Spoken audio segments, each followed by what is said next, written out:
Diyos. At nilagyan ko ito ng title, sabi dito is, Be thankful in every season. So sabi, magpasalamat daw tayo sa lahat ng panahon o sa lahat ng pagkakataon sa ating buhay. So nagpapasalamat ba tayo sa Panginoon? Amen. So dapat po, napaka-importante na pinasasalamatan natin ng Diyos simula pa lang sa umaga, pagkagising, sa ating buhay, sa hangin na ating hinihinga, at sa lahat ng binibigay niya. Siyempre yung buhay, importante, ipinapasalamat natin sa Panginoon ito araw-araw. And sa mga churches natin, naniniwala ako, hindi nawawala every Sunday, binabanggit natin ang salitang God is good. Tama ba? Yes. And we will say all the time. Yes. So, naiintindihan niyo ba kapag we are declaring that God is good? Amen. So pag sinabi natin God is good o mabuti ang Diyos, alam niyo ba na we are declaring something which is powerful kaysa doon sa iniisip natin na mabuti lang ang Diyos pagdating sa magandang mga bagay na nangyayari sa buhay natin. Alam niyo ba na pag sinasabi natin na God is good, it is a character of God, yung pagiging mabuti niya, na sa lahat ng pagkakataon ay hindi siya nagbabago. When we say God is good, hindi ibig sabihin po nito na lahat ng nakikita natin o nangyayari sa buhay natin ay maganda ng ayon sa paningin natin. But when we say God is good, napakabuti ng Diyos kahit dun sa mga bagay na mukhang hindi maganda sa paningin natin. So ibig sabihin pala sa lahat ng pagkakataon, mabuti ang Diyos dahil meron siyang ginagawa. Kahit parang sa paningin ng mga mata natin bilang tao, ay parang hindi naman ito mabuti. Pero how can I say that God is good all the time? Pero sa paningin ko, hindi siya mabuti. So magkaiba yung paningin natin sa paningin ng Diyos. When we say God is good all the time, ibig sabihin po, napakabuti ng Diyos sa lahat ng oras. Maging sa paningin man natin, ito ay parang hindi kagandahan, or parang sakto lang, pero sa paningin ng Diyos, yung mga bagay na yun ay ginawa niya maganda para sa atin. Amen? And that is one reason why we need to thank our God. Na dapat nating pasalamatan sa Panginoon. So dito po, sa 1 Thessalonians chapter 5 verse 18, may kita natin na sinabi ni Apostol Pablo, sabi niya sa Church ng Thessalonica, sabi niya rito, na magpasalamat tayo sa Panginoon sa lahat ng sirkumstansya, sa lahat ng pagkakataon, o sa lahat ng bagay, pasalamatan natin ang Diyos. So minsan, sa church natin, may kasama sa program natin is yung testimony. Pero, maririnig natin sa mga pasasalamat, mga blessings, tama ba? Yung mga magaganda lang na nakikita ng ating mga mata. Pero, bibihira ka makakakita ng isang mananampalataya na nagpapasalamat na, Lord, salamat kasi binigyan mo ako ng ganitong pagsubok. Lord, salamat kasi binigyan mo ako ng ganitong bigatin. Lord, salamat kasi may struggle ako ngayon. May narinig na kayo sa church na gano'n, sa testimony, may nagpasalamat ng gano'n? Amen? Amen? Amen. Amen. So, yun pong ibig sabihin ng God is good and magpasalamat tayo sa lahat ng pagkakataon. Kasi ang Diyos ay nandyan sa lahat ng oras. Maging para sa atin man ito ay maganda o hindi, pero sa Diyos, lahat ito ay pinahintulutan niya. Magpasalamat tayo sa lahat ng pagkakataon. Ano ba yung mga pagkakataon na dapat nating ipagpasalamat sa Kanya? Siyempre, unang-una dyan, we need to be thankful in a season of blessings. So, sino pinagpala ng Diyos? Amen? So, lahat tayo pinagpala ng Diyos. So, lahat tayo ay may karapatang magpasalamat ngayon at may dahilan. At kapag tayo po ay pinagpapala ng Diyos, huwag po natin kakalimutan na pasalamatan ang Diyos na nagbibigay nito. Sabi nito, in all circumstances. So, napakadali lang naman magpasalamat sa Diyos kapag meron tayong mga answered prayers, no? Lord, thank you kasi yung matagal ko nang hinihingi sa iyo, binigay mo. Lord, thank you kasi kailangan ko nito, hindi ko pa nga hinihingi, pero binigay mo na.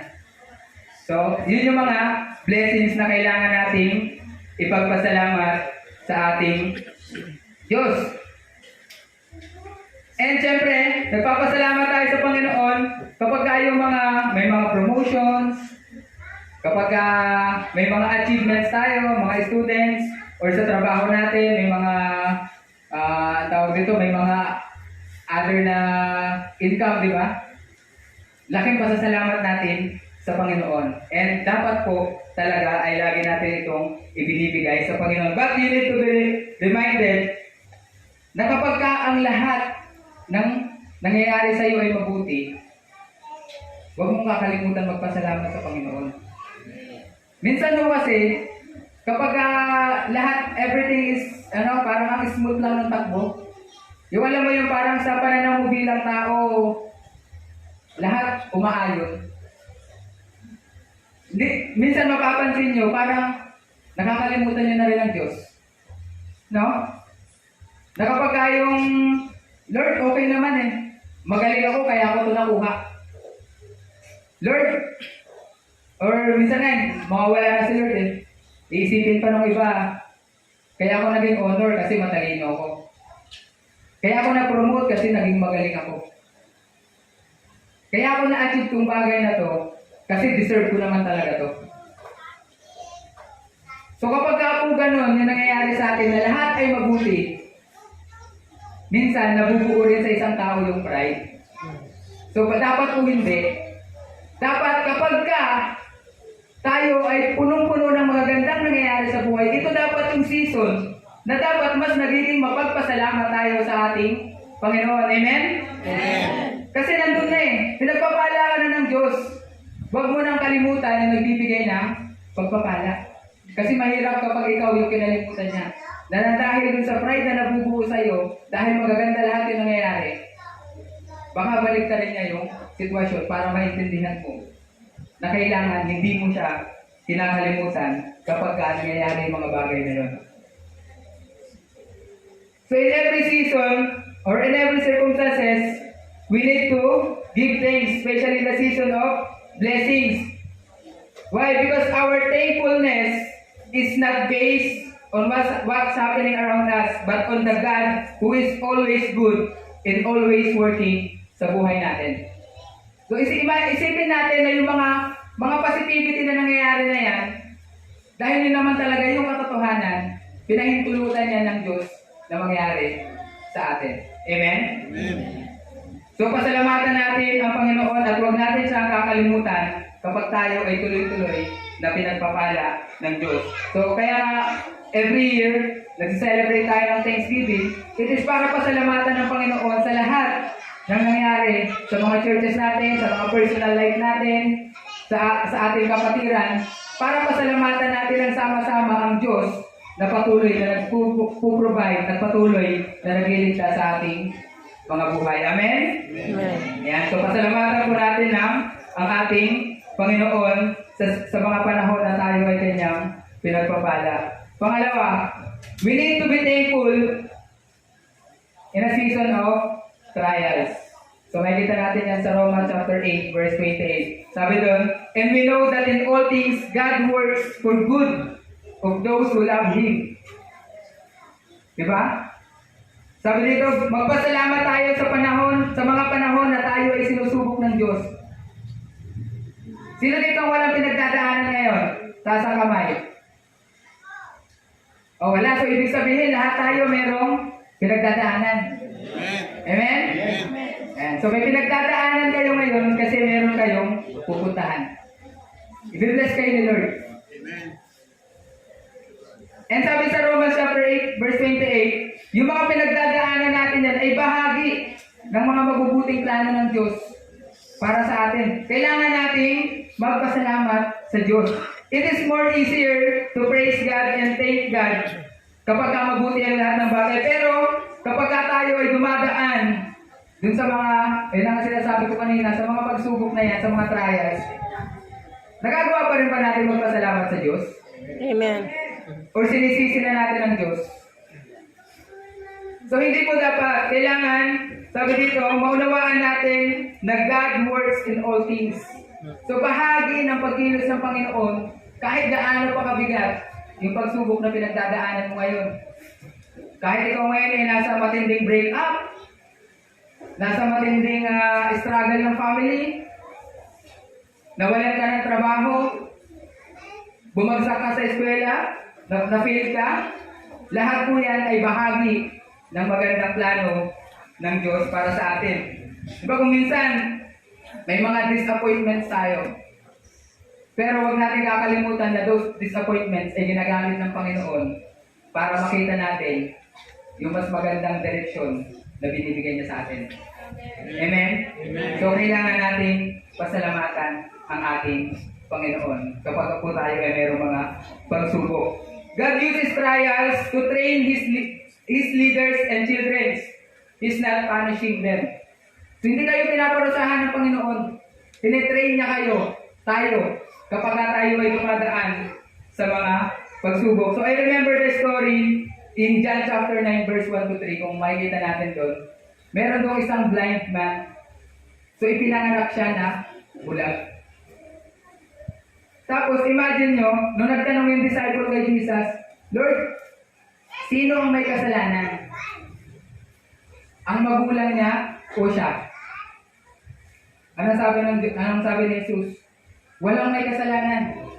Nangyari ang mga bagay na yan para makita ang kaluwalhatian ng Diyos. And imagine mo, ikaw yung bulag na yon, na ipinanganak ang bulag. What kind of trials na meron ka?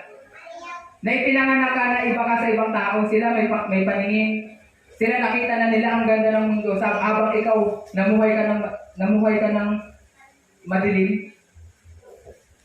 How can you thank God? Na Lord, kung hindi ito kasalanan ng magulang ko, hindi ko naman kasalanan to, bakit hinahayaan mo kung mag-suffer ng ganito? Di ba na hindi ko man lang nasilayan kung gaano kaganda ang nilikha mo? Ni hindi ko nga nakita yung mga magulang ko, yung mga taong magmamahal sa akin. Kasi bulag ako eh. Pero anong sabi ni Jesus Christ? Nangyari yan para makita ang kaluwalhatian ng Diyos. So paano tayo makakapagpasalamat doon? Sa tingin nyo kung hindi siya nabulag, may kilala na si Jesucristo? Maaaring oo. Pero malaking posibilidad na hindi. Pero ang pinaka-point doon is ginamit yun ng Diyos para makita yung kaluwalhatian ni Jesus Christ. At para siya mismo, ma-encounter niya si Jesucristo.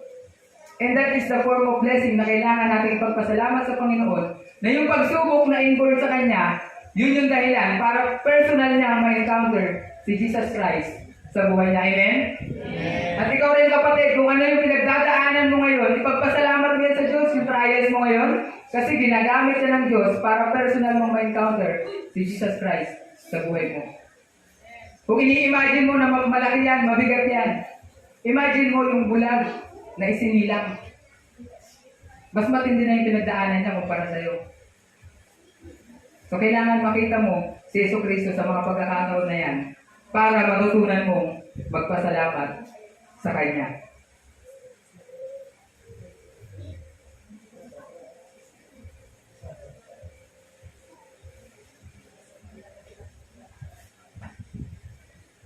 So, hindi ginagamit ng Diyos yung mga pagsubok na yan, yung mga kabiguan na yan, para parusahan ka, para pahirapan ka, kundi makita ang kaluwalhatian ng Diyos sa buhay mo. Amen? Amen. Okay? Next. So, mabilis lang to, mga 30 minutes and 1 hour lang. Okay lang? 5 points yung ginawa ko. Okay. And point 3, sabi dito, be thankful in the season of temptation.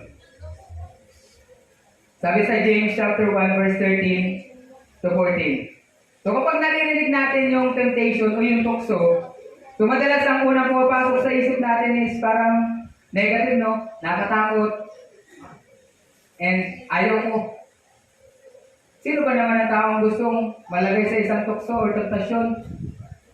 Na alam naman natin na mahirapan tayong lagpasan. Pero sabi dito, paano tayo makakapagpasalamat sa Panginoon kapag tayo ay nasa panahon na tinutukso tayo? Alam niyo po yung temptation, hindi po tayo exempted yan. Kahit pa may Kristo tayo sa puso natin. Even si Jesus Christ Himself, nakaranas nito. Even ang mga maraming mga Bible heroes natin, dumanas ng mga pagsubok o mga pagtukso. So tayo rin po, lalo sa panahon natin ngayon, napakarami ng temptation. Pero maniwala po ba tayo na kaya pa rin, na dapat pa rin tayo magpasalamat kapag dumadaan tayo sa temptasyon? Bakit? According sa 1 Corinthians chapter 10 verse 13, wala pang mga tentasyon na ibinigay sa mga tao na hindi common sa lahat o na hindi pangkaraniwan sa lahat. At kapag dumadating ang mga bagay na to, sapat ang kapangyarihan ng Diyos para pagtagumpayin ka. So sa madaling salita, dapat magpasalamat tayo sa Panginoon kasi kapag dumadating yung tentasyon, may kasiguraduhan ka na hindi ka pababayaan ng Diyos. Makikita mo yung kapangyarihan niya to sustain you para malagpasan ang tentasyon na to. Amen? Amen. So marami pong temptation na kapaligid lang. Minsan gwapo, minsan maganda, minsan nga laway, no? Ayan. So ako po naniniwala, when we say temptation, hindi po yan pare-parehas. We have different temptation. Meron kayo minsan maiisip nyo, bakit naman siya natukso dun? Hindi naman nakakatukso yun. So sabi sa James chapter 1 verse 13 to 14, natutukso ang tao dahil sa sarili niyang kagustuhan. And ang temptation, it comes from within us. Ang temptation, hindi ito galing sa Diyos. Pero pinapahintulutan ng Diyos. Ang temptation na nagaling yan, ay Satanas. Pero bakit kailangan natin magpasalamat? Kung galing pala kay Satanas ang temptation, bakit kailangan natin magpasalamat sa Diyos? So kailangan pa rin natin magpasalamat kasi hindi tayo pinababayaan ng ating Diyos na mahulog o madapa dahil sa mga tentasyon na to. At sa panahon ng mga tentasyon na ito, makikita natin ang kapangyarihan ng Diyos na kumikilos sa atin. And one more thing to thank God is kapag dumadating ang tentasyon, nire-reveal nito ang tunay nating pagkatao. It reveals our weakness and it also reveals the power of Christ. Diba? Minsan, akala mo, ang lakas-lakas mo na. Pero pagdating ng tentasyon na yan, nakala mo na overcome mo na, bigla mo masasabi na, Lord, cover me with your blood. Diba? Kasi mahina ka pa rin pala. Kailangan mo pa rin ang dugo ni Kristo Jesus. Amen? At yun yung kailangan mo ipagpasalamat. Na Lord, kapag nandito na itong temptation na to, Lord, tulungan mo ako. Samahan mo ako, ma-overcome mo to, kasi nandyan ka sa tabi ko. Hindi po galing sa Diyos ang temptasyon. Ito po ay galing kay Satanas. Pero kailangan natin magpasalamat sa Panginoon dahil hindi niya tayo pahihintulutan na matukso. There is a truth, sabi dito, hindi lahat ng tukso ay nakakatukso. Kaya nga, sinasabi ko sa inyo, may kanya-kanya tayong tentasyon. Kung iniisip nyo na mahina yung kapatid natin sa ganong mga bagay, that is, yun yung kahinaan nila. Meron ka namang ibang kahinaan. Hindi mo sila dapat husgahan, bagkus dapat mo silang tulungan. At gagamitin ka ng Diyos para tulungan ang iyong kapatid sa mga bagay na ito. Everyone has its own temptation according to its own desire. May kanya-kanya po tayong tukso at kahinaan dahil may kanya-kanya naman tayong kagustuhan. Ulitin ko, temptation reveals our weaknesses, but it also reveals God's grace and God's providence. So lagi pong nandiyan ang Panginoon para sa atin. So imagine nyo si Joseph the dreamer, di ba sa Genesis chapter 39, kung paano siya tinokso ng asawa ni Potiphar. Pero na-overcome niya yun. Bakit? Sa tulong ng Panginoon. And he declared in Genesis chapter 39 verse 9, sabi niya, how can I do this great wickedness and sin against God? Ibig sabihin, nandun talaga yung pagsama ng Panginoon. And kung wala yung pagsama ng Panginoon, kung wala yung pagkatakot natin sa Diyos, hindi natin kayang i-overcome ang mga tukso na ibinibigay ng mundong ito sa pamamagitan ni Satanas. Next, be thankful in correction. Ito po yung isa sa pinaka-importante na matutunan natin ipagpasalamat. Maging mapagpasalamat tayo sa bawat pagpapalo o pagtutuwid ng ating Panginoon. So minsan po ang pinakamahirap ipagpasalamat, ito po, yung correction, yung pagtutuwid, yung pagpapalo. Bakit? Kasi meron tayong kanya-kanyang ego. Meron tayong mga pride. Hindi tayo may correct. Kaya minsan kahit ang Diyos na ang nagko-correct sa atin, nagre-reklamo pa tayo. Pero sabi dito, kailangan magpasalamat tayo sa mga panahon na pinapalo tayo ng Diyos. Sa mga panahon na ikinokorek tayo. Sa mga panahon na itinatama tayo. Kasi sabi sa Hebrews chapter 12 verse 6, ang mga tao na itinatama ng Diyos o ang mga tao na pinapalo ng Diyos ay ang mga tao kanyang minamahal. Ang kanyang mga anak. Di ba itinutuwid tayo ng Diyos mula doon sa ating mga maling desisyon, doon sa mga ating maling iniisip, sa mga mali nating plano, kasi mahal tayo ng ating Diyos. Kaya nga, dapat magpasalamat tayo even sa mga pastors natin, sa mga church leaders natin. Kapag po tayo ay tinuturuan, itinutuwid, hindi tayo dapat nagtatampo. Hindi tayo dapat lumalayo. Hindi tayo dapat nagagalit. Kundi dapat magpasalamat tayo na itinutuwid tayo. Amen? Amen. Dahil yun ay paraan ng Diyos para pagandahin yung karakter na inilaan niya para sa atin. Instead na kapag na-review ka, kinorek ka, instead na bakit ako? O tama naman ako?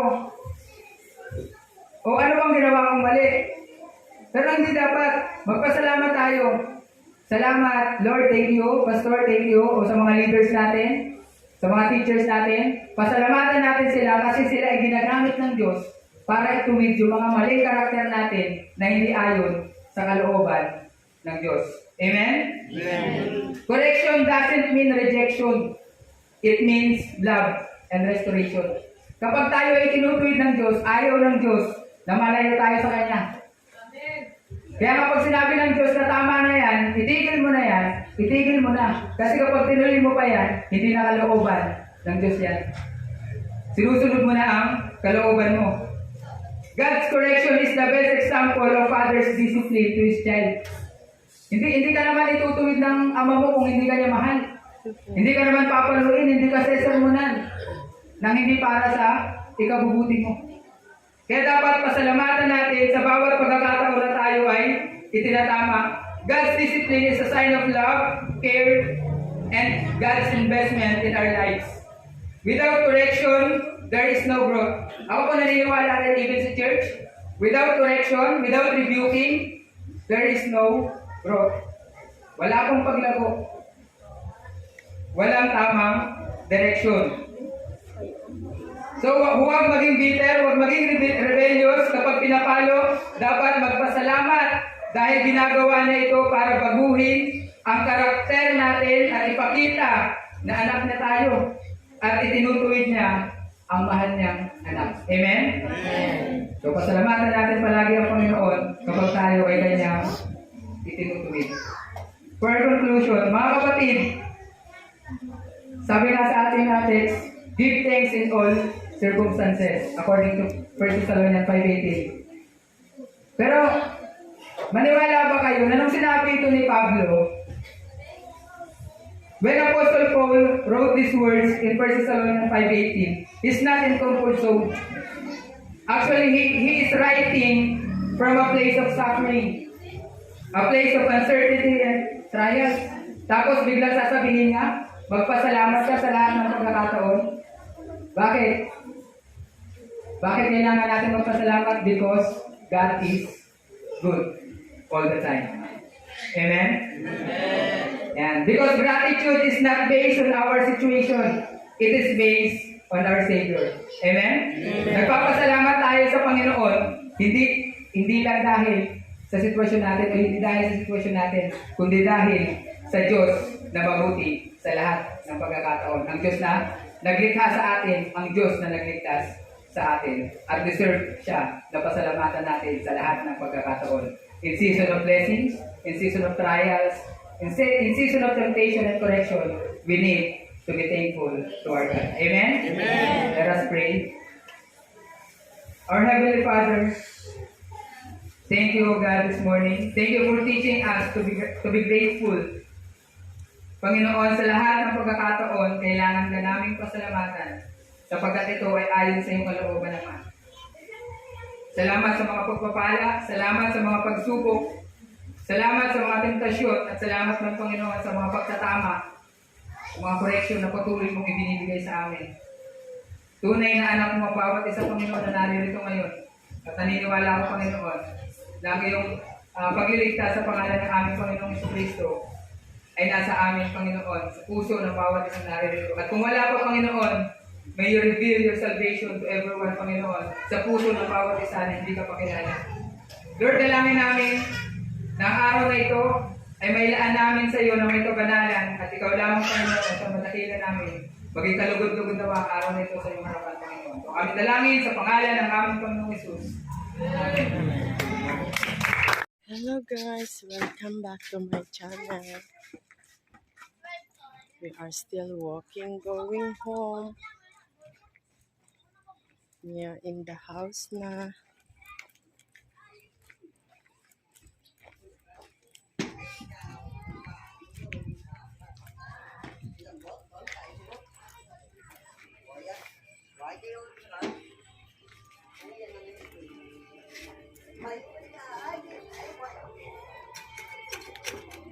Oops. Kian, si Kibin, and Ipang.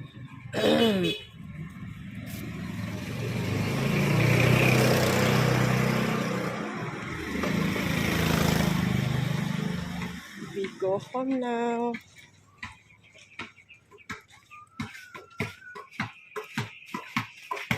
Hoy, base maula na ang ang pagkaon da kaya to po nga kay nanay mo. Pang daw pa slide man ang bag. Base maula da ang pagkaon karon. Na kinanglan ko kataas kinanay mo amo man imo kiyan. O kilid lang. Pakilid.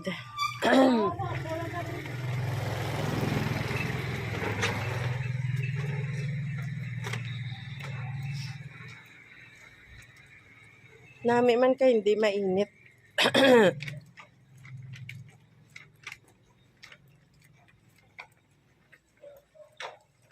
Op, ara na ang init. Wala ta dala nga payong.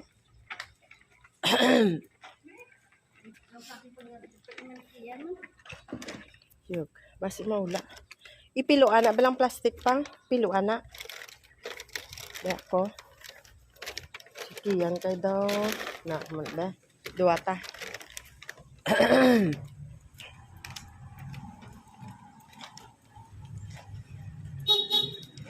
We're walking, going home.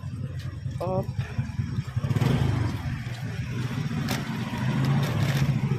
Going home.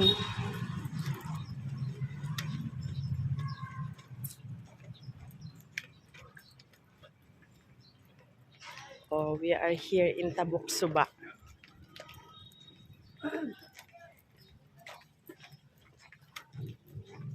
Dapat kung taas ang kamot ni nanay mo, ipanubo mo imo kiyan.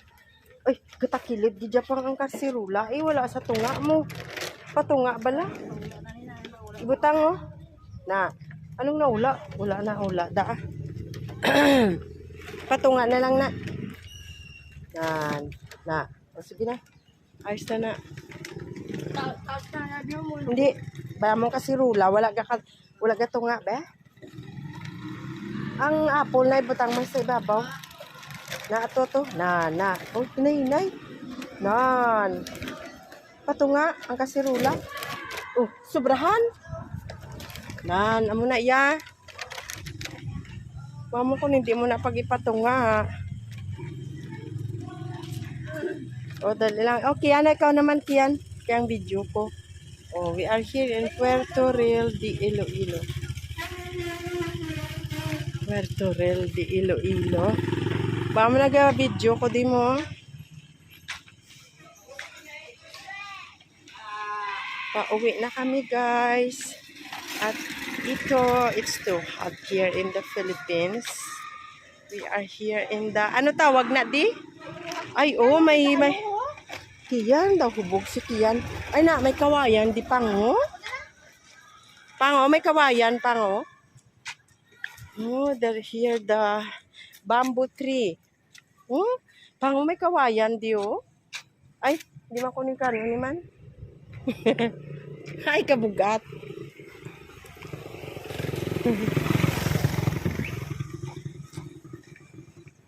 See guys, there's a bamboo tree there, oh.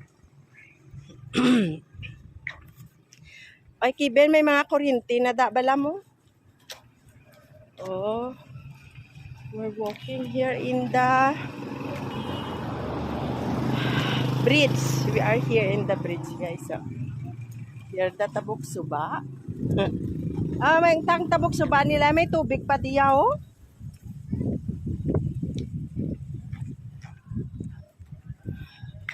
There, oh, Kian.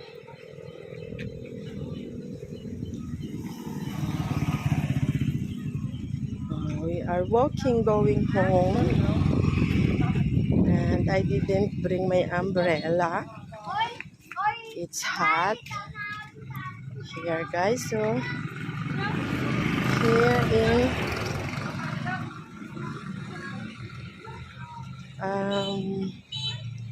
what street here? I forgot. Ay, may bata. Okay. Ay. Kibe, no, may bike sa likod mo, ho. Ako anong dinding kay mo gatulok man.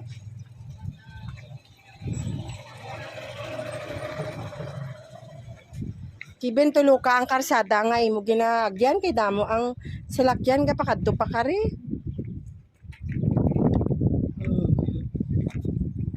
Dinding kay mo yaga tulok man. Lagi kay mo pamati-bati to yasang kasinggit nga.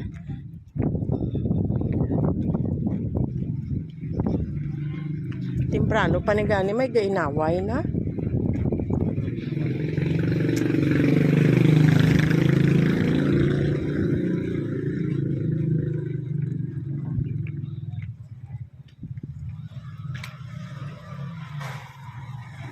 We are here going home.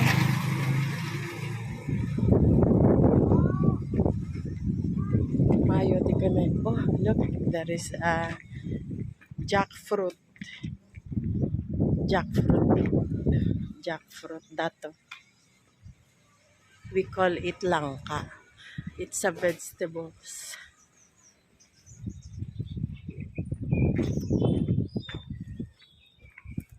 Hello, doggy.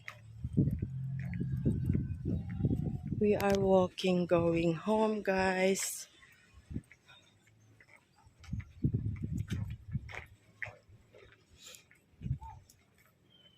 We go to church in the morning. And we just go home now. We attend Thanksgiving in the church. And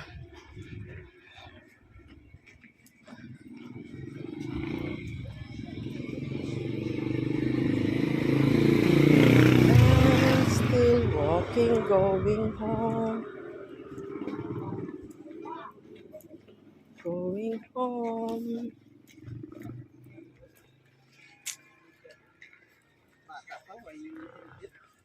Going home. Oh, there's a malunggay there. Oh. And here is the, what is this? Atis. Atis, oh. But right. Yeah, there is a mango tree also here.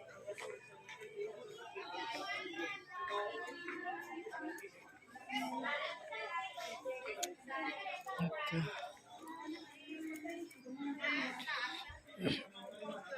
Mingo.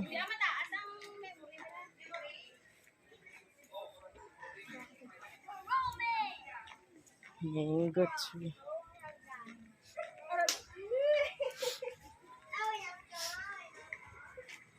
Here.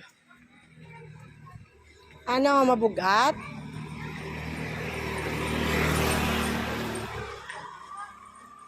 Oh, ginutod nila ang sarisa di oh. Sarisa na mo.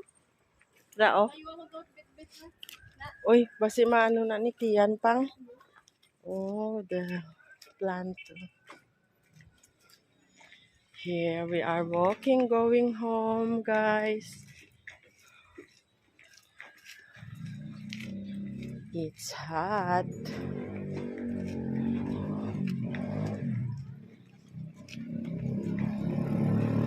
We are near in the house now. There the malunggay.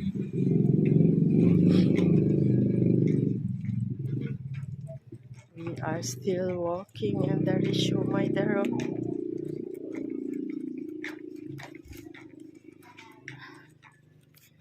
We are still walking, going home.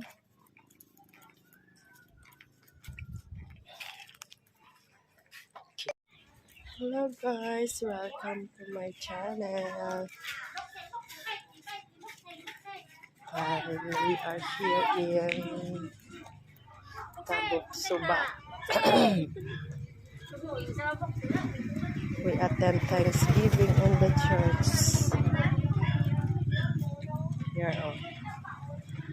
We will walk going home.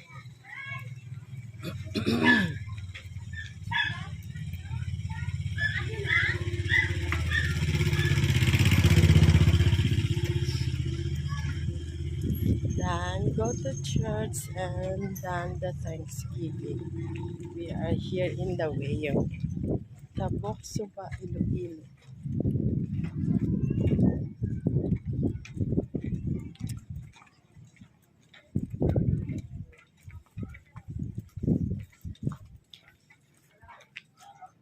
Mahandong man pang, no?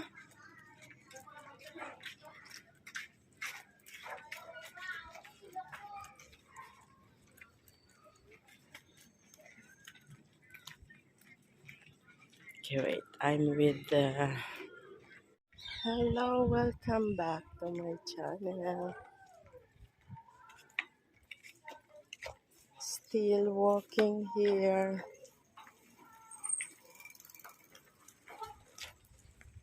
We are near now in the house. This is the house here in our place. The rich.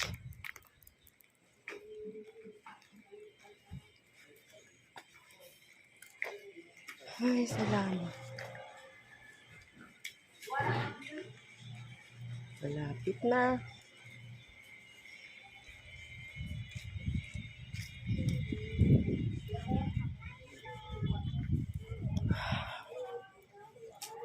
Malapit na.